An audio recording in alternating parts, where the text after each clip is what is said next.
Durante décadas, la Unión Soviética ha sido el gran monstruo que amenazaba la humanidad, la libertad y la democracia. ¿Sabes cuál? La Unión Soviética. La Unión Soviética. La Unión Soviética. Actualmente la prueba palpable del fracaso del socialismo. Vuestro modelo crea pobreza. Te lo dije en su... Sí, crea pobreza. El único intento que había en la historia humana, desgraciadamente, de igualdad, lo hicieron los comunistas, ¿no? En los países del este. Y fue un desastre. Pobreza y pobreza. Lo creasteis en la Unión Soviética. Pero si tan mal fue con el socialismo, ¿por qué la mayoría de los que lo vivieron quieren que vuelva? Y es verdad que se fueron, pero no se cuenta la segunda parte. La segunda parte, que en la Alemania del Este, en el Berlín actual, siguen votando a los antiguos comunistas.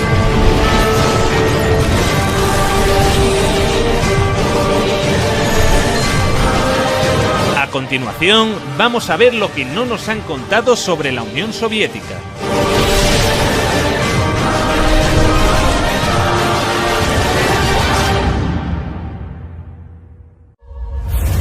Esta es la evolución del PIB ruso en los últimos años del régimen zarista, prácticamente estancado hasta que se produce el origen de la Unión Soviética.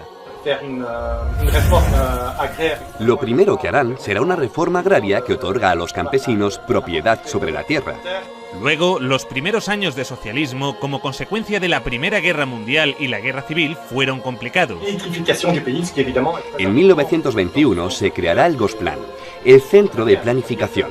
Será un primer plan basado en la electrificación del país, necesario para desarrollar toda una serie de infraestructuras en un país en el que casi no había nada. Esto es lo que sucede con el PIB soviético cuando se inicia el Gosplan. Lo que muestra que la manera en la que los soviéticos habían organizado la economía no era un fracaso para nada. Hasta 1970, el crecimiento era alto. A partir de entonces, entre 1970 y 1980, el crecimiento era menor. Y el crecimiento del bloque blanco algo mayor. Los mecanismos de bloqueo aparecen en esa época. La única caída significativa fue durante la Segunda Guerra Mundial. Una guerra que, a diferencia de lo que nos vende Hollywood, fue ganada a los nazis gracias a la Unión Soviética.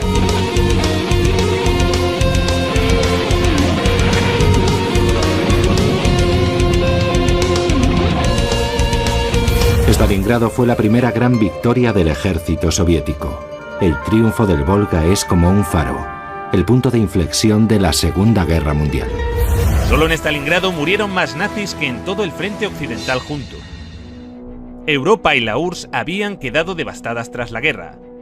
Elaboraron lo que más tarde se convertiría en el Programa de Recuperación Europea, que lograría levantar nuevamente a la Europa occidental. Europa necesitó que los Estados Unidos inyectaran cantidades ingentes de dinero para relanzar su economía.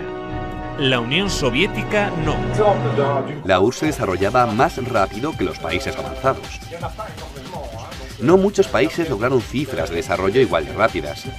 Algunos países de Asia del Este, tras la Segunda Guerra Mundial, lograron altos niveles de desarrollo, pero en la época era inigualable. En el año 1963, Rusia había pasado de un sistema monárquico con una economía agrícola atrasada a multiplicar por 52 su volumen industrial gracias a la economía planificada. La primera vez en la historia que un país alcanza tales cotas de desarrollo sin esclavizar o robar los recursos naturales de países subdesarrollados como hace Occidente. Y la calidad de su industria a menudo superaba la occidental. En la antigua Alemania del Este, la economía comunista más eficiente, las normas estipulaban que las neveras y las lavadoras debían funcionar durante 25 años. Compré esta nevera en Alemania del Este en 1985. Tiene por lo menos 24 años. Nunca he tenido que cambiar la bombilla. Tiene casi 25 años. En 1981, una fábrica de Berlín Este empezó a producir una bombilla de larga duración. Los responsables de la fábrica presentaron la nueva bombilla en una feria internacional, en busca de compradores occidentales. Cuando los fabricantes de Alemania del Este presentaron estas bombillas de larga vida en la Feria de Hannover de 1981, sus colegas del oeste dijeron: «Os quedaréis sin trabajo». Los ingenieros de Alemania del Este dijeron: «No, al contrario. Conservaremos nuestros trabajos si ahorramos recursos y no malgastamos tungsteno». Los occidentales rechazaron la bombilla. En 1989 cayó el muro de Berlín. La fábrica cerró y la bombilla de larga duración dejó de producirse. El socialismo logró también mejorar de manera notable la calidad de vida de los ciudadanos. La vida de los soviéticos mejora en muchas cosas: la educación, la salud, el trabajo, pero a cambio la gente paga un precio muy alto.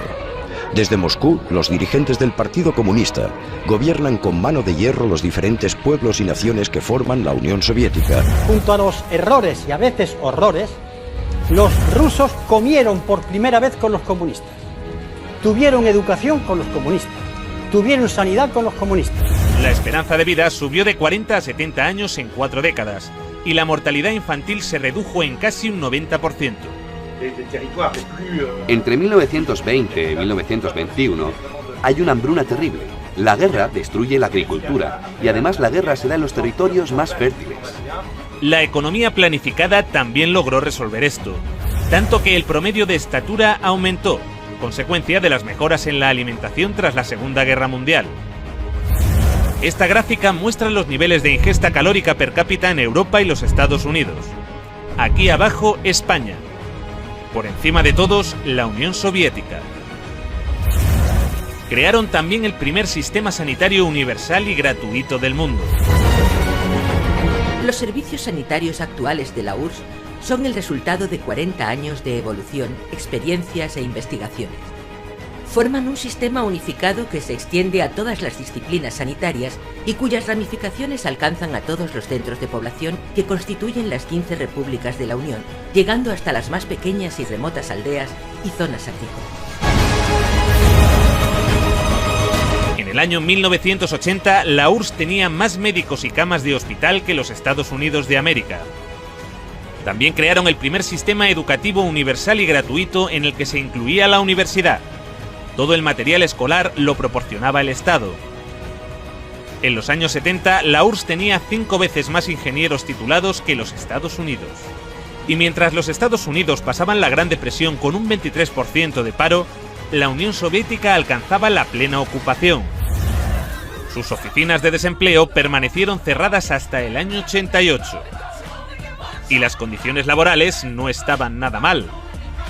Con la Constitución Soviética de 1936 se estableció la jornada laboral de 7 horas, pudiendo verse reducida a 6 o incluso a 4 para las profesiones más duras. La jubilación era a los 60.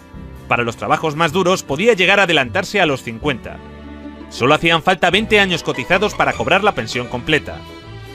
Los sueldos se cobraban al 100% durante las bajas por enfermedad, y también tenías derecho a bajas si tus hijos se ponían enfermos. La baja por maternidad duraba 1 año. De hecho, fue el país que consiguió las mayores cotas de igualdad entre hombres y mujeres.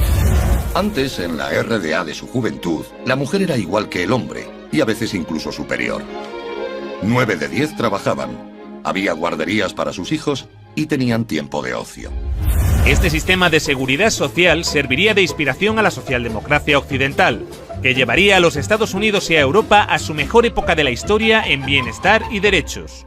Entre esos derechos están el acceso a un trabajo útil y remunerado, el derecho a unos ingresos suficientes para proveer de una adecuada alimentación, vestuario y esparcimiento, el derecho de cada familia a un hogar decente, el derecho a una cobertura médica adecuada y la posibilidad de tener buena salud y gozar de ella, el derecho a una adecuada protección ante los temores económicos vinculados con la vejez, la enfermedad, los accidentes o el desempleo.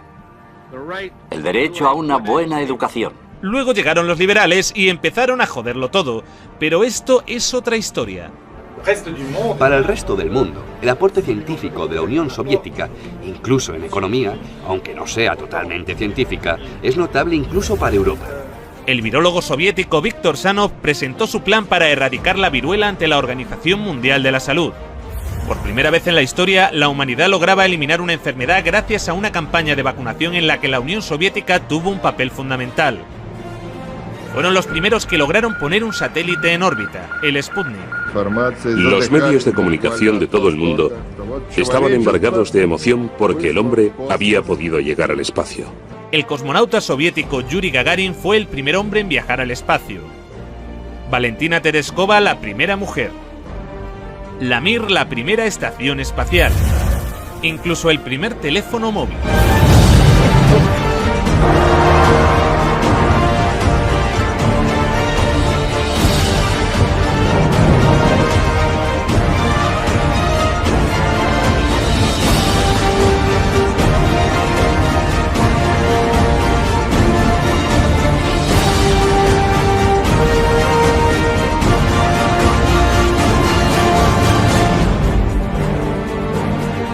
El acceso a los coches era difícil, pero el transporte público era gratuito y amplio. La red ferroviaria llegó a ser de las más grandes y desarrolladas del mundo. Nos enfrentamos al recorrido ferroviario más largo del mundo, el Transiberiano. Una sociedad que había logrado garantizar a todos los ciudadanos los bienes de primera necesidad. La vivienda, el agua, la luz o la calefacción no suponían más de un 30% del salario de un trabajador. Y si no podías permitirte una vivienda, el Estado te la regalaba. En la década de los 60 surgieron bloques de apartamentos en todas las ciudades soviéticas. Claro que estábamos contentos. Esperábamos esos apartamentos como el que espera a que el pastel salga del horno. Estábamos hartos de vivir con otras familias. Cuando nos mudamos nos pareció un paraíso. Vivimos aquí desde entonces y está muy bien. En Occidente, el socialismo causaba un enorme rechazo, entre otras cosas porque al no emitir casi deuda externa, los acreedores del FMI perdían una gran oportunidad de beneficiarse de la riqueza soviética. Sin embargo, mientras Reagan intentaba vender que el socialismo era un desastre, sus propios servicios de inteligencia le llevaban la contraria. En diciembre, un estudio de la CIA indicó que la URSS experimentó un crecimiento económico continuo y una mejoría en el nivel de vida de su población durante los últimos 30 años. Estos son 3 perros, uno americano, uno polaco y uno ruso. Están de visita, ahí el perro americano les explica cómo funcionan las cosas en este país. Y les dice, si ladráis lo suficiente, alguien vendrá y os dará algo de carne. Y el perro polaco pregunta, ¿qué es la carne? El perro ruso pregunta, ¿qué es ladrar? La habilidad de la economía soviética para mantener su viabilidad ante la ausencia de importaciones es mucho mayor que la de la mayoría y posiblemente todas de las economías de otros países industrializados, asegura la CIA en su informe. Pero la aventura socialista llegaría a su fin. A principios de los años 70, las reformas de Kosygin empezaban a descentralizar la economía. Esto produjo que la economía se empezara a ralentizar. 15 años más tarde, Gorbachev, para arreglarlo, decide empezar a liberalizar más el mercado. En 1985, Gorbachev llega al poder y lanza la perestroika. Como él mismo decía, su intención era un socialismo a la sueca. Pero en lugar de relanzar la economía, lo empeoró más. En el año 89, el PIB de la URSS caía por primera vez en décadas. En marzo de 1991 se hizo un referéndum preguntando por la continuidad de la Unión Soviética. Los ciudadanos votaron a favor de mantener la Unión con casi el 80% de los votos. Pero Boris Yeltsin y los Chicago Boys tenían otros planes. Esto sucedió a pesar de un referéndum en el que la mayoría de la población votó por la conservación de la Unión Soviética. En agosto de ese mismo año, una facción del Partido Comunista dio un golpe de Estado. Según la agencia de prensa soviética TASS, el presidente soviético Mikhail Gorbachev ha renunciado a su cargo y ha sido sustituido por Gennady Yanev. Lo que están haciendo es engañar vilmente al pueblo. Esto es un golpe anticonstitucional. El golpe fracasó, pero debilitó lo suficiente al gobierno para iniciar el desmantelamiento de la Unión Soviética encabezado por Boris Yeltsin. Estábamos defendiendo una Rusia libre, y el símbolo de esa Rusia libre era Yeltsin. Un proceso que ya parecía irreversible desde hacía 2 años cuando se produjo la emblemática caída del muro de Berlín. Algo que hoy se recuerda como un gran logro de la humanidad.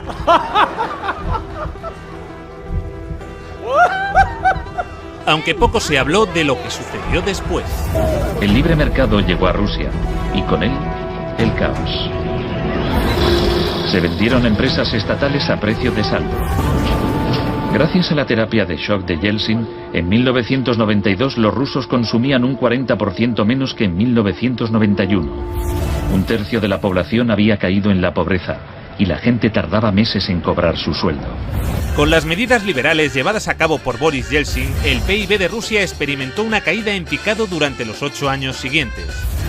La corrupción era generalizada y el crimen organizado se disparó. Moscú se convirtió en el nuevo salvaje oeste. Eso sí, han construido unos rascacielos de puta madre en Moscú. Se pusieron a la venta más industrias estatales, y así nació una nueva clase de empresarios multimillonarios con influencia política, los oligarcas. En 1998, el 80% de las granjas rusas estaba en quiebra, y 70.000 fábricas estatales habían cerrado. Crea pobreza, pobreza y pobreza. En 8 años, el número de pobres había aumentado en 72 millones, mientras Moscú pasaba a ser la ciudad del mundo con más multimillonarios. La pobreza se disparó también en los países miembros y satélites de la URSS. La antigua RDA fue una de las regiones que salió mejor paradas, pero también experimentó algunos retrocesos, especialmente en los derechos de las mujeres.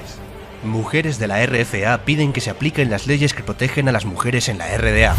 Una época cómoda que termina con la caída del muro en noviembre de 1989. Sí que hay un Día Internacional de la Mujer, pero ya no se celebra de la misma manera. A las mujeres ya no se las homenajea como antes.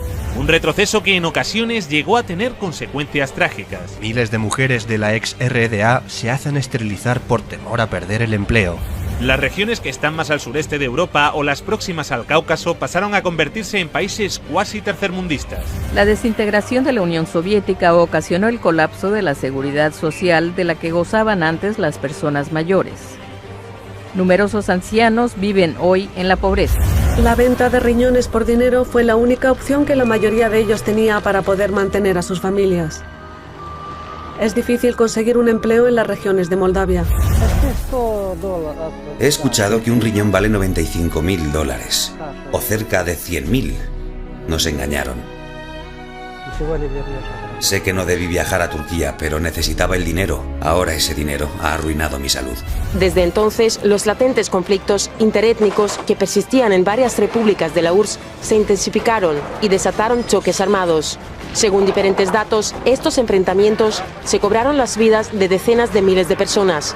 Millones tuvieron que refugiarse. En Rumanía, ahora es habitual ver a niños viviendo en la indigencia en las calles de Bucarest. Y aunque los acreedores occidentales del FMI se beneficiaron enormemente de que en países como este se disparase la deuda externa, el grueso de la ciudadanía en Europa tampoco fue a mejor. En Europa hay 123 millones de pobres, pero los milmillonarios han continuado creciendo. Por alguna razón, desde la caída del muro de Berlín, en Europa no hemos parado de perder derechos y calidad de vida. Esa gran amenaza, que se llamaba el comunismo y que estaba allí, obligó a los conservadores de aquí a tomar una serie de medidas. Dijeron, o les damos escuela y les damos sanidad y algo más, o aquellos del otro lado nos van a comer el turrón. Cuando cayó el telón de acero, esta amenaza desapareció. Y dijeron, bueno, ya no tenemos por qué darles nada, porque no existe la amenaza. Pero como la URSS y Yugoslavia no existen ya... Mientras, los que vivieron el socialismo en primera persona a menudo lo añoran. Cuando se cambió aquello y se encontraron que tenía que pagar la calefacción, la electricidad, etcétera, etcétera. Una encuesta publicada en 2014 revela que el 60% de los rusos quieren que vuelva la Unión Soviética. Y es verdad que se fueron, porque tenían enfrente un escaparate, pero no se cuenta la segunda parte. La segunda parte, que en la Alemania del Este, en el Berlín actual, siguen votando a los antiguos comunistas. En las elecciones federales de Alemania, el nuevo Partido Socialista Unificado de la antigua RDA gana en los distritos de Berlín que pertenecían a la zona soviética. De hecho, se habla sobre todo con nuestros abuelos. Ellos nos cuentan lo que vivieron. Y en general lo hacen de forma positiva. En esa época había menos gente muy rica y todos los demás eran iguales. La riqueza se distribuía de manera equitativa. Había una justicia social. No es como hoy en día, que hay familias con menos recursos cuyos hijos no tienen grandes oportunidades. En Asia Central, esta añoranza es aún mayor. ¿Qué opinas de tu actual generación? Nos hemos quedado huérfanos. Los países se separaron y nos perdimos. Quizá en 20 años hayan desaparecido. Creo que las cosas iban mejor antes, en la Unión Soviética. En el mejor de los casos, solo unos 600 aldeanos aún viven aquí. Pero cuando Kirguistán formaba parte de la Unión Soviética, la gente de todas partes de la República deseaba venir a este lugar. Todo funcionaba, las fábricas, las plantas. Las personas vivían de manera igualitaria. Al comparar, yo elegiría el estado en el que vivía cuando tenía 7 años. Con la llegada de Putin al poder, la economía empezó a recuperarse. Se redujo la pobreza y la criminalidad. Pero los niveles de bienestar jamás regresaron. La desigualdad sigue en los niveles de la época de Yeltsin. La tasa de mortalidad en Rusia aún está muy por encima de los niveles de la era soviética. Y esto es en parte debido al deterioro del sistema sanitario, que ahora es de pago. No tuve que pagar por la escuela y la universidad, pero recibíamos una buena educación. Nos curaban de forma gratuita. En julio de 2010 murió de cáncer, mi prima. No pudo encontrar 30.000 rublos para una operación. Estuvo acostada varios meses. Las dolorosas inyecciones también las tuvo que pagar. De manera que sí, todo un logro la caída del comunismo. Un logro de la hostia. En el próximo episodio... Pablo Iglesias y Eduardo Inda revelan nuevos e inquietantes datos sobre la figura de Stalin. Sin interrumpir, Pantuflo, sin interrumpir. Vamos a dejarlo de Pantuflo. Eso es una táctica estalinista. Vamos, por favor, a mantener el respeto. Adelante, Pablo, por favor, luego Eduardo. Pido perdón por utilizar una táctica stalinista. Como todo el mundo sabe, Stalin recomendó llamar Pantuflo a los interlocutores. Y cuando estéis en Stalingrado, luchando contra las tropas nazis, recordad esto. Tenéis que llamarlos a todos Pantuflo.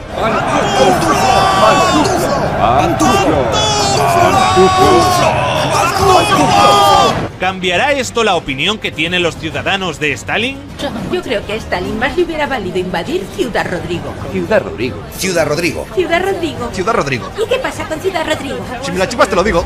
Era pobreza, pobreza y pobreza. No hay que olvidar que según el país que promueve golpes de Estado en América Latina y que financia y arma a yihadistas en Oriente Próximo, la URSS no era una democracia. Así que suscríbete.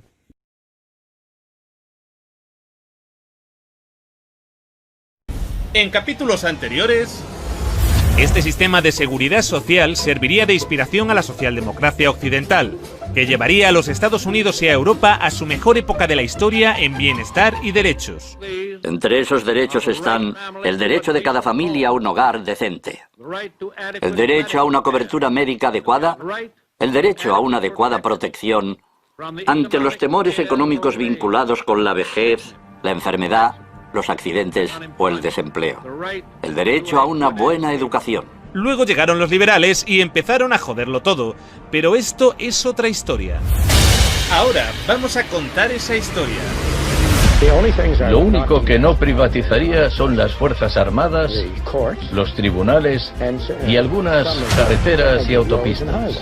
Esas políticas se impusieron bajo dictaduras. Los primeros laboratorios del neoliberalismo no tenían nada que ver con la democracia.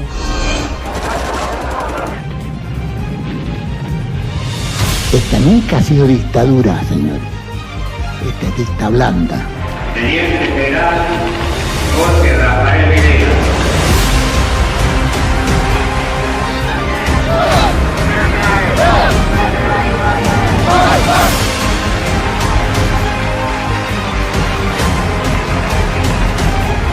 Mi preferencia personal se inclina a una dictadura liberal y no a un gobierno democrático donde todo liberalismo esté ausente.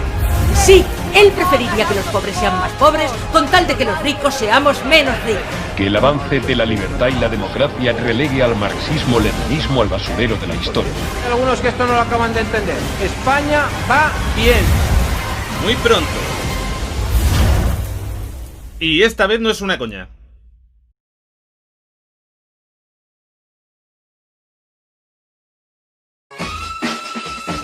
Los pequeños paraísos fiscales como Singapur o Hong Kong son el ejemplo favorito de éxito liberal.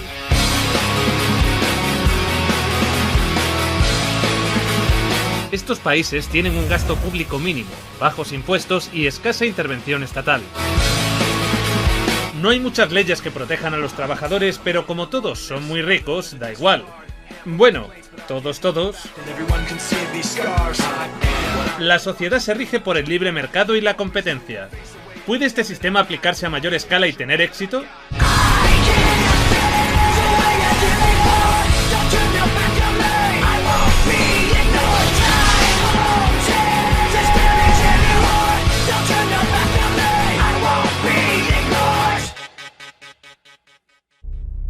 Para encontrar algo parecido al modelo liberal a gran escala, debemos remontarnos a hace más de un siglo en el tiempo.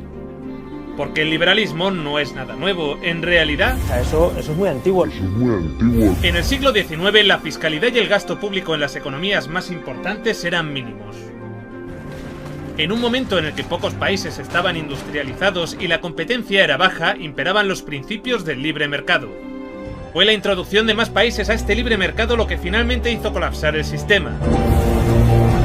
En 1873 se produjo el primer crack bursátil de la historia y con él la primera gran crisis económica de alcance mundial. Esto dio paso a una política económica más regulada, el proteccionismo. Los estados fomentaban la producción y consumo interno estableciendo aranceles aduaneros y limitando las importaciones. Aunque había más intervención estatal, no había apenas regulación laboral. Sigue siendo la Belle Époque de principios de siglo. Pero no para todos. Los obreros trabajan el doble de horas que hoy en día, pero cobrando la mitad. Las mujeres apenas ganan el 50% de ese salario. La explotación de las colonias mantenía la estabilidad en las grandes potencias económicas, hasta que el enfrentamiento por estas colonias deriva en la Primera Guerra Mundial.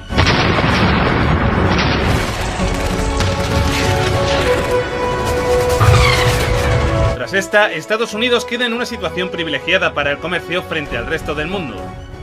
A esto, sumado el auge de las nuevas tecnologías, la economía crece y el consumismo se dispara. Eran los locos años 20. A mediados de los años 20, aproximadamente 3 millones de estadounidenses poseían acciones, y Wall Street cautivaba la imaginación del público. En este entorno de especulación descontrolada, coincidiendo con un aumento en la desigualdad, la burbuja finalmente estalla.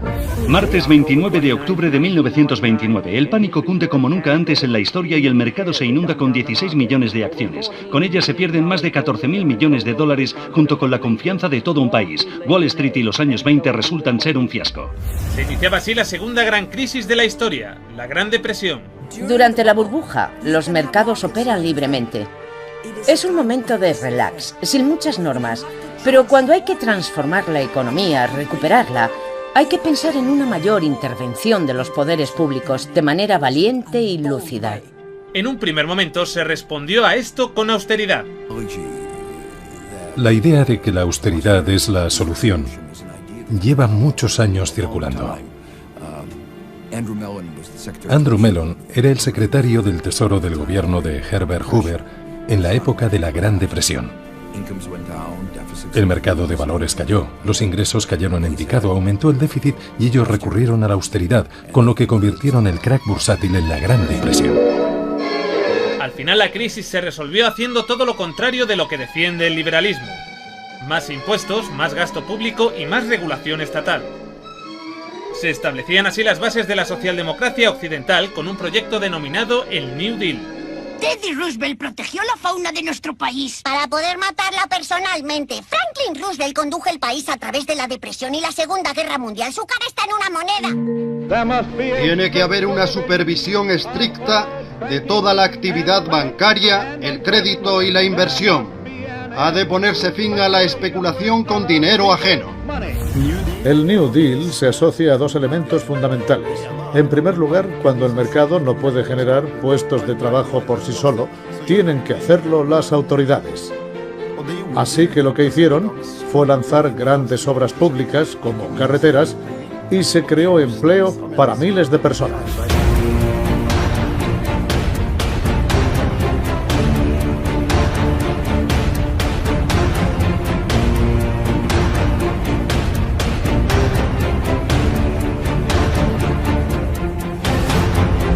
Construimos presas, puentes, autopistas, escuelas, hospitales. Incluso enviamos a un hombre a la luna. Este modelo, promovido por el economista John Maynard Keynes, se trasladó también a Europa tras la Segunda Guerra Mundial con el impulso del Plan Marshall. Todo Occidente construyó entonces lo que se dio a conocer como el estado de bienestar. En Norteamérica nació la seguridad social. Hubo una gran inversión pública. Se usaron todo tipo de fondos públicos para las artes, la vivienda. La jornada laboral se redujo de 10 a 8 horas. Se crearon las prestaciones por desempleo, se universalizaron las pensiones de jubilación, la educación, la sanidad. Fue un momento en el que países como el mío, Canadá o Reino Unido trajeron la sanidad universal y otro tipo de políticas que beneficiaron a una gran cantidad de gente. Todo esto al tiempo que se potenciaba el crecimiento económico desde el sector público. Es frecuente que el sector público intervenga para contribuir a crear la infraestructura necesaria en las revoluciones tecnológicas. Pensemos en el ferrocarril, Internet o las carreteras. No basta con crearlas solo en una parte del territorio, tienen que cubrirlo todo. Cada revolución tecnológica lleva asociada una infraestructura que permite utilizar todos los productos derivados de esa revolución. Los países occidentales se habían convertido en referente de prosperidad y bienestar. Sin embargo, desde la Escuela de Chicago, Milton Friedman, uno de los principales promotores de la ideología liberal, se oponía a este sistema. Hace tiempo que me opongo al control de salarios y precios. Creo que implica la injerencia del gobierno en la libertad individual y me parece intolerable. Milton Friedman desde esta universidad libró una guerra contra el New Deal. Friedman era miembro de un grupo llamado Sociedad Mont Pelerin, dirigida por el economista Friedrich von Hayek. Creían que si el gobierno dejaba de prestar servicios y de regular los mercados, los problemas de la economía se resolverían solos.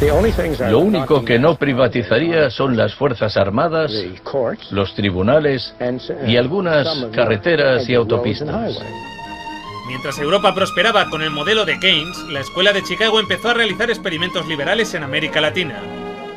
El primero de ellos tras un golpe de Estado patrocinado por los Estados Unidos contra el gobierno electo de Salvador Allende. Las políticas neoliberales de privatización, la desregularización y los recortes en gasto social, a menudo acompañadas por un aumento del gasto militar. Esas políticas se impusieron bajo dictaduras. Los primeros laboratorios del neoliberalismo no tenían nada que ver con la democracia. Profesores como Friedrich von Hayek y Milton Friedman buscan un laboratorio en el que experimentar el libre mercado y la intervención estatal mínima. Pero como ningún gobierno democrático aceptó implementar sus ideas, recurrieron a Chile con la dictadura de Pinochet, y de allí a la Turquía del general Evren. Chile fue el primer gran experimento neoliberal de la Escuela de Chicago, y el primer gran fracaso. Pinochet impuso las medidas recomendadas por los Chicago Boys, suprimió el control de precios, privatizó empresas estatales, eliminó aranceles de importación y redujo el gasto público.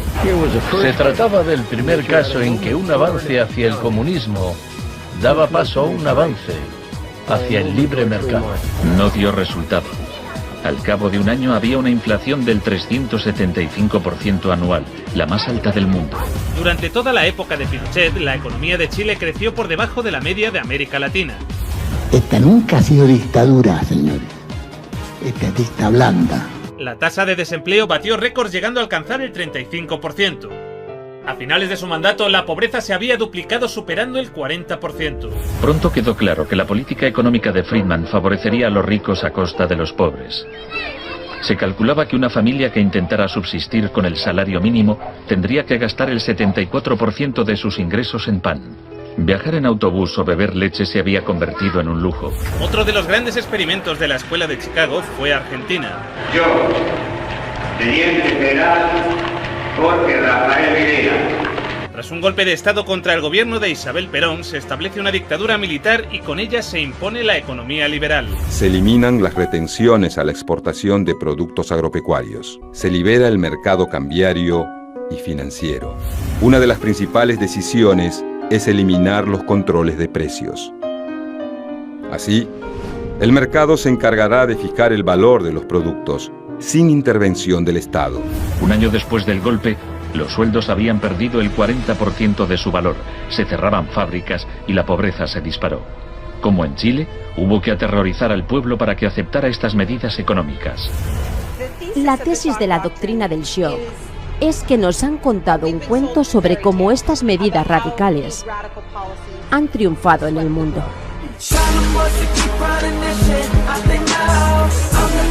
Las dictaduras militares se extendían por todo el cono sur en la década de los 70. Argentina y Chile no eran los únicos países influenciados por la Escuela de Chicago. Los seguidores de Friedman ocupaban cargos clave en Brasil y asesoraban el gobierno de Uruguay.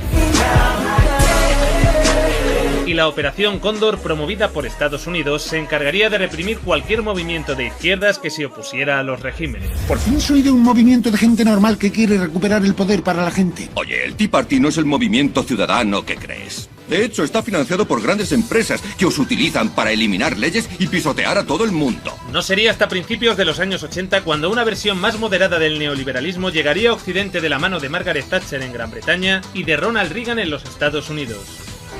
El programa con que Margaret Thatcher llegó al poder se basaba en 4 puntos: recortar el gasto público, bajar los impuestos, reducir el número de empresas estatales o paraestatales, desregular la industria e introducir una política monetaria moderada y estable para combatir la inflación. Ambos, afines a las tesis de Friedman, comprendían que no les sería posible destruir por completo el estado de bienestar, así que aplicaron las políticas neoliberales en la medida que pudieron. Friedrich von Hayek instó a Thatcher a adoptar las políticas de shock económico de Pinochet. Ella replicó: en Gran Bretaña, con sus instituciones democráticas y su necesidad de un alto grado de consenso interno, algunas medidas tomadas en Chile son del todo inaceptables. Friedrich Hayek, asesor de Thatcher, fue una de las principales figuras de la escuela austríaca, otra de las grandes promotoras del liberalismo en Europa. Tras su visita al Chile de Pinochet, dijo esto: mi preferencia personal se inclina a una dictadura liberal y no a un gobierno democrático donde todo liberalismo esté ausente. Para agradecer en pequeña proporción el cariño que tú nos has demostrado con la ayuda que nos has prestado. Soy consciente de lo mucho que le debemos por su ayuda durante la campaña de las Malvinas, por el principio de una nueva era en Chile, fundada en una auténtica democracia. Las políticas neoliberales en Inglaterra también supusieron un gran impacto económico y social. Durante sus primeros 3 años en el poder, el paro se duplicó en ciertos sectores, lo que provocó oleadas de huelgas.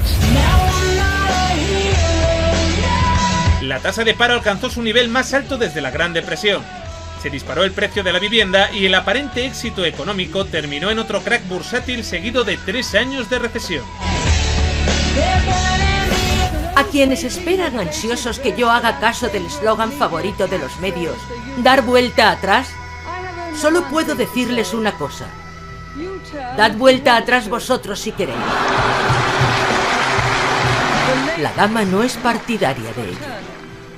Y el crecimiento previo al crack tampoco fue en mérito suyo. Quiero que hablemos de la idea de que Thatcher salvó al Reino Unido. Es lo que hemos estado oyendo una y otra vez. Salvó al país de los trabajadores, los manifestantes, los alborotadores. Y si nos fijamos en este gráfico, vemos la producción de petróleo en el Mar del Norte. Esto es lo que creo que realmente salvó a Gran Bretaña. Si analizamos el gráfico, vemos que la producción de petróleo en el Mar del Norte aumentó justo cuando ella se convirtió en primera dama, y siguió creciendo hasta que dejó el gobierno. Bueno, seamos sinceros. Para empezar, la reina bruja robó el petróleo a los escoceses.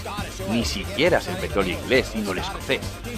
Recortó las tasas de interés y bajó los impuestos para financiar la especulación en el sector inmobiliario. Y ahora la mayor parte del petróleo escocés se acabó. La economía ha colapsado y la construcción ha colapsado. El gasto público se redujo en un 10% y se recortaron derechos laborales. Con esto, un auge del clasismo en una sociedad donde cada vez se fomentaba más la criminalización del pobre. Lo que Margaret Thatcher promovió fue una sociedad donde cada uno va a lo suyo. También solía decir que el sentimiento de clase era un concepto comunista. Dividió a la gente en 2 bandos e hizo que se pelearan entre sí. Ella quería acabar con ese sentimiento solidario de clase y hacer que todos sintieran que los individuos progresan con su propio esfuerzo.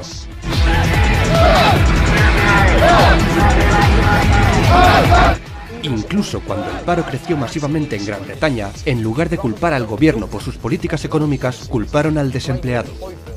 Y lo mismo pasa con la pobreza. Tú eres el culpable. Si trabajases duro, dejarías de ser pobre. ¿Les suena esto de algo? Otra cosa es que se haya decidido, no sé por qué, que dormir en la calle está permitido. Que hay una serie de personas formando parte de organizaciones que no sé si llamar mafias, pero que están organizadas para no solamente sobrevivir, sino tener un muy buen vivir. ¡Jo, tú, cómo vivís los pordioseros! Y que hay casos de las familias que efectivamente estaban en situaciones de necesidad y que a lo mejor luego se compraban una televisión de plasma. Hoy hay un intento deliberado, bien orquestado y muy exitoso de un ataque frente a las clases populares. Y un salario mínimo que te obliga a pagarles, aunque no valgan para nada. Toma 400 euros para depender de papá Estado. Toma un poquito de subvención, pero no te quejes, que es que papá Estado te va a mantener toda la vida. Pues no, señor. Nuevas generaciones somos gente emprendedora. Es un intento de divide y vencerás, de culpar a la gente, a tu vecino, de tus problemas. Tú trabajas duro, pagas tus impuestos, pero ese parado, que vive al otro lado de la carretera, está viviendo de lujo con los impuestos que tú pagas. No tienes que enfadarte con tu jefe porque te paga un salario bajo, ni con el gobierno por recortarte servicios. Debes enfadarte con el desempleado. Y este divide y vencerás es muy efectivo en todo el mundo occidental y lleva a la gente a votar en contra de sus propios intereses económicos. El modelo keynesiano también empezó a desmantelarse en los Estados Unidos con las políticas de Ronald Reagan. Millones de personas se quedaron sin trabajo. El resto tuvo que trabajar 2 veces más. Pero los salarios permanecieron congelados. En lugar de pagarnos sueldos decentes, nos animaron a pedir préstamos hasta que el endeudamiento familiar casi llegó al 100% del PIB. Se disparó el número de personas en quiebra. Nos pareció necesario encarcelar a millones de ciudadanos. Se disparó la venta de antidepresivos. La avaricia de los seguros médicos hizo subir de manera vertiginosa el coste de la asistencia sanitaria. Todo esto fue una gran noticia para la bolsa y para los altos ejecutivos estadounidenses. Seguro que algo de esto también les suena. En España se produce un fenómeno semejante con las políticas llevadas a cabo por José María Aznar. Un candidato que decía ser de centro, pero que cuando llegó al poder optó por una política radical a la altura de Thatcher. Thatcher vendió la industria del acero, el agua, la electricidad, el gas, el teléfono, aerolíneas, el petróleo. Telefónica, Repsol, BBVA, Inditex, el Santander, Endesa. Los gobiernos de Aznar hicieron algo que nadie ha hecho en Europa, que es privatizar por completo sus grandes empresas públicas. Yo siempre pongo un ejemplo, Alemania, Angela Merkel. El 15% de Deutsche Telekom es del gobierno alemán, es del Estado alemán. Todos los gobiernos de nuestro entorno han mantenido, no mayorías, pero sí porcentajes relevantes, que en una gran empresa, tener un 12, tener un 15 o tener un 20, te da un enorme control sobre la estrategia y las decisiones de esa empresa. Un sistema de empresa privada no significa un sistema de empresa libre. Significa que lo controla alguien al que la gente no ha elegido. Así que la idea es un picnic de buitres. Se está transfiriendo riqueza del sector público, de las manos del gobierno, que la ha recaudado de la gente de a pie en forma de impuestos, a manos de las empresas y los individuos más ricos del mundo. No hace falta decir que son los mismos individuos y empresas responsables de la crisis. Para decidir cuánto subirá la factura de la luz, he reunido a un grupo de distinguidos economistas y les he pegado en la espalda los posibles índices de aumento. Ahora usaremos los principios del libre mercado para alcanzar una cifra. Suelte a los perros. Observe a los keynesianos trepando los árboles mientras los economistas de la escuela austríaca se esconden. Es fascinante. Aunque en el caso de España el resultado en un primer momento parecía bueno. La liberalización del suelo convirtió al ladrillo en el motor de la economía, logrando la reducción del paro en más de 11 puntos y un crecimiento envidiable.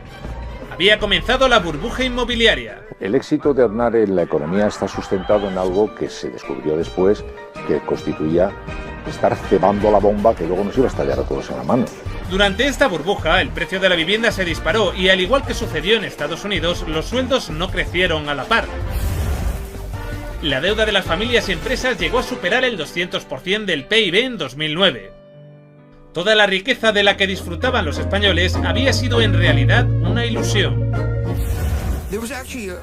Tras la Segunda Guerra Mundial y la Depresión, hubo un periodo de varias décadas en el que se aprobaron normas muy estrictas y funcionaron bien. Impidieron que se crearan burbujas grandes. Uno de los mecanismos de contención del modelo de Keynes fue la política fiscal que gravaba fuertemente las rentas más altas. En su día, en los Estados Unidos, el IRPF llegó a estar al 90% y se mantuvo alto durante décadas. Durante esos años, mucha gente se enriqueció y el tope impositivo era del 90%. ¿El 90%? Sí. Esta política fiscal evitaría grandes acumulaciones de capital, haciendo que el dinero se mantuviera en circulación y logrando una sociedad más igualitaria. Y aún iré más allá. Prometo bajar los impuestos a los ricos y usar a los pobres como fuente barata de dientes para fondos de acuario. ¡Sí! ¡Así aprenderán los pobres! ¿Por qué apoyas eso, Fry? ¿Tú no eres rico? Cierto, pero puede que algún día lo sea, así que la gente como yo que vaya teniendo cuidado. Reagan fue el primero que empezó a romper esta progresividad fiscal bajando los impuestos a los ricos. A los más ricos les redujeron un 50% el tipo del IRPF. La desigualdad se empezó a disparar. Voy a describirles un plan y una esperanza a largo plazo. Que el avance de la libertad y la democracia relegue al marxismo-leninismo al basurero de la historia, tal como ha hecho con otras tiranías que coartan la libertad e impiden que la gente se exprese. El mismo fenómeno sucedió en Inglaterra con Thatcher. La brecha entre el 10% más rico y el 10% más pobre en este país ha crecido sustancialmente al final de su capítulo en la política británica. ¿Cómo puede justificar el hecho de que muchas personas en un distrito electoral como el mío son relativamente mucho más pobres, hay más sin techo y están mucho peor abastecidos que en 1979? La gente de todos los estratos sociales está mejor de lo que estaba en 1979. Lo que está diciendo este honorabilísimo caballero es que preferiría que los pobres fueran más pobres con tal de que los ricos sean menos ricos. De ese modo nunca podrán tener acceso a unas prestaciones sociales mejores como las que nosotros tenemos. Al final de su mandato, la pobreza relativa había aumentado en 10 puntos. La mortalidad en la mayoría de sectores populares creció durante su mandato, incluyendo las tasas de suicidio, homicidio y alcoholismo, apareciendo de nuevo un problema que había desaparecido: el hambre. Sí, él preferiría que los pobres sean más pobres con tal de que los ricos seamos menos ricos. Y hoy España, el país de la OCDE donde más crece la desigualdad. Las empresas del IBEX ganan un 37% más y reducen el sueldo medio de sus empleados un 1,5%. Antes de Aznar, Felipe González ya había atacado la progresividad fiscal bajando los impuestos a las rentas más altas. Un presidente que decía ser socialista. En España hay mucha riqueza. El problema es que cada vez se ha ido concentrando en menos manos y en las rentas más altas. Todos los que se beneficiaron de los procesos de privatización de los años 90 hicieron enormes fortunas, se generaron enormes excedentes. ¿Sabes cuál es el problema? Que no se invirtieron aquí, se invirtieron en abrir mercados fuera. Durante unos 30 años no se produjeron crisis financieras, pero luego, bajo la influencia del fundamentalismo del mercado y de la idea de que los mercados funcionaban solos, una ideología que aplicaron Thatcher, Reagan y demás, estas normas se eliminaron. El segundo elemento del New Deal es la introducción de una distinción muy clara entre los bancos comerciales y los bancos de inversión. Ese es el objeto de la ley Glass-Steagall. Las regulaciones se empezaron a eliminar con los gobiernos de Thatcher y Reagan en los años 80. Lo llamaron el Big Bang. En 1986 se desregularon los servicios financieros y la banca. El argumento era: no hay crisis, así que ¿para qué necesitamos las normas?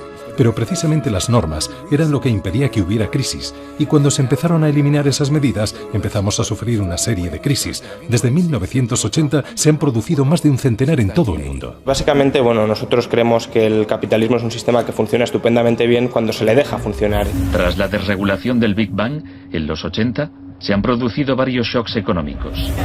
En 1987 hubo un lunes negro. Los mercados se desplomaron de forma espectacular. Fue el mayor derrumbe porcentual ocurrido en un mismo día en la historia de la bolsa. En 1992 hubo un miércoles negro cuando los especuladores de divisas hicieron fortunas apostando contra la libra. En 1997 estalló la crisis asiática. En un año, 600.000 millones de dólares se perdieron en las bolsas de Asia. En el año 99 se deroga la ley Glass-Steagall. Y en el 2000, George Bush aprueba la ley de modernización de futuros para impedir la regulación de derivados financieros. Es entonces cuando los bancos empezaron a conceder préstamos hipotecarios de alto riesgo a lo loco. Y no solo los bancos estadounidenses, también en España. Y finalmente, en septiembre de 2008, los mercados financieros implosionaron.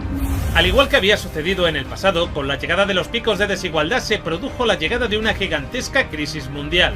El mercado no está funcionando correctamente. Ha habido una pérdida generalizada de confianza. Un desastre. El sistema financiero se resquebraja. Ha crecido muy bien en los últimos 4 años y ahora está en un periodo de desaceleración. Esta crisis está claramente considerada por casi todo el mundo un resultado directo de esta ideología concreta, de la desregularización y la privatización. El poder público tiene que intervenir y la gente tiene que enfadarse mucho. Como se hizo en los años dorados posteriores a la Segunda Guerra Mundial, se puede limitar la circulación de capitales. Hoy día aún no parece que haya ningún movimiento destinado a reconducir la situación como sucedió en los años 30 y finales de los 40. De momento el único intento ha venido de uno de los países europeos más castigados por la crisis, Grecia.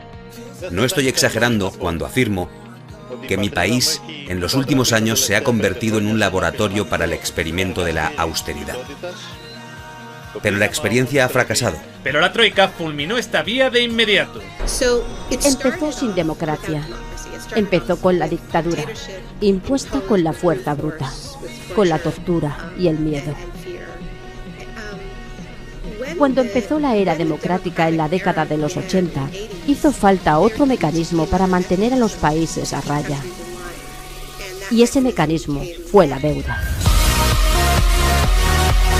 Tsipras finalmente asumió los dictados de la Troika, recortó en pensiones y privatizó los sectores estratégicos más rentables. Más allá de mantenerse al día con los pagos de la deuda, la situación en Grecia sigue sin mejorar.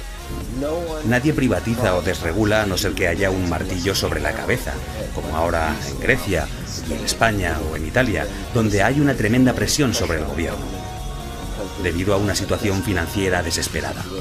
El trato que la élite financiera da hoy a Grecia no es muy distinto al que se le dio en su día a Alemania tras la Primera Guerra Mundial. Con este nuevo Tratado de Versalles, que para la gente lo sepa es el tratado que precedió al nacimiento del nazismo, porque impuso a Alemania unas condiciones imposibles de cumplir que la abocaron a la miseria. Ese auge del nazismo se está dando hoy en Grecia y en otros países de Europa. Sin embargo, antaño existió también una fuerza antagónica que fue determinante para reconducir la historia: el comunismo. ¡Comunistas! Vamos a daros la peor paliza que hayáis recibido jamás. La Unión Soviética no solo venció a los nazis, también creó el primer estado de bienestar, obligando a las oligarquías occidentales a adoptar una política más justa.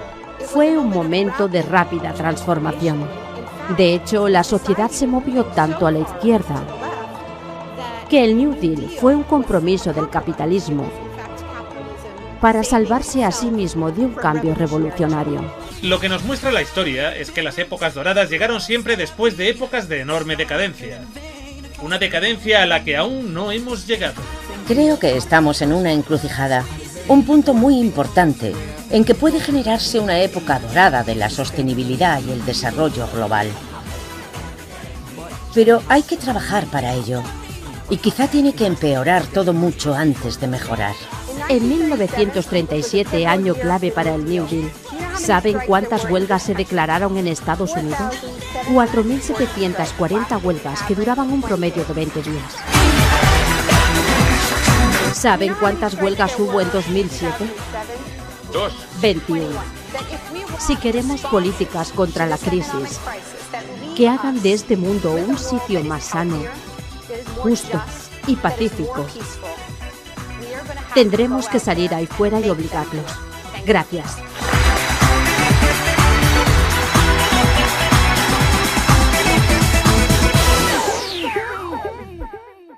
En el próximo episodio... Honra, Pablo. Yo le honro leyendo su biografía y a mí me honra comparándome con Margaret Thatcher. Qué bien, todos qué contentos. La entrevista nunca emitida de Margaret Thatcher. Estuve en España hace unas semanas y conocí al líder de la oposición, José María Aznar. Me dijo que su mayor deseo era poder algún día joder tanto a los españoles como yo estaba jodiendo a los ingleses. España va bien. Entonces yo le dije, no querido, yo no estoy jodiendo a los ingleses. Yo estoy jodiendo a Europa entera. Mientras, la amenaza neoconservadora aterra a los estadounidenses. Donald Trump ha presentado hoy el programa económico. Contempla una de las mayores reformas fiscales desde la presidencia de Ronald Reagan. Bueno, es cierto que me inspiré en Reagan para algunas cosas, pero la que os quiere clavar el Tratado de Libre Comercio es Hillary. Solo tenemos un precedente, que es el tratado que firmó Estados Unidos con Canadá y México, y vimos cómo la entrada del maíz americano supuso la pérdida de 1,5 millones de empleos. Y como los medios me han presentado a mí como un pirado, seguro que al final Hillary gana y se la clava a los europeos, como Reagan se la clavó a los mexicanos. Algo de lo que seguro que los españoles no tienen ni idea. Porque, claro, no pasó en Venezuela. Eso es muy antiguo. Después de hundir a varios países con sus políticas, Friedman creó una cosa llamada Índice de Libertad Económica. Hoy ese índice es a los liberales lo que la Biblia a los cristianos.